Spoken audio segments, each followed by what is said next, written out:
নমস্কার সকলকে, কেমন আছেন সবাই? আমার আরও একটি মিনি ব্লগে আপনাদের সকলকে স্বাগত জানাই। আজ এই গলাটা একটু ধরা আছে, একটু ঠান্ডা লেগেছে। তো এখন সকালবেলা একটা পার্সেল আসবে, তাই জন্য ওর দাঁড়িয়ে আছি। আর এই যে বাড়ির কাজ হচ্ছে, বৃষ্টির জন্য তো কাজ ভালোভাবে হচ্ছে না, এই যে একটু দেখছিলাম ওগুলো। এসে গেছে পার্সেল, যেহেতু ওকে নিয়ে যাওয়া হয়নি পার্সেলটা আনতে, তাই দেখবেন ছুঁড়ে ফেলে দেবে। এখন ওকে নিয়ে চলো ঘুরতে।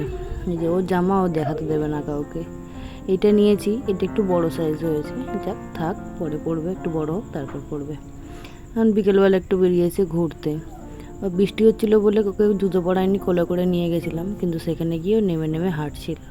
ওই একটা দিদার হাত ধরে হাঁটছিল। প্রত্যেক দিন বিকেলেই ওখানে খেলে, তো সেটা মনে আছে। সেখানে গিয়ে একটু হাঁটি হাঁটি করছিল। বাড়িতে চলে এসেছি, এসে দাদুর কোলে উঠে পড়েছে। ও বাবাকে খুব ভালোবাসে, বাবাকে দেখলে আমার কাছ থেকেও চলে যায়, তো সেটাই হয়েছে।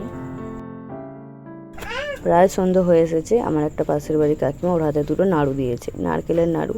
ও খায় না, ও মিষ্টি খায় না, আর এমনিতে এইটুকু বয়সে নারকেলও খাবেও না, তাই হাতে নিয়ে বসে আছে। খাবে না, ও মিষ্টি একদমই পছন্দ করে না। ওই নিয়ে ঘুরছে আর দেখাচ্ছে সবাইকে, আস্তে আস্তে দেখাচ্ছে নাড়ুগুলোকে। যেহেতু দুটো হাতে দুটো জিনিস দিয়ে দেওয়া হয়েছে, সবাইকে ঘুরিয়ে ঘুরিয়ে দেখাচ্ছে।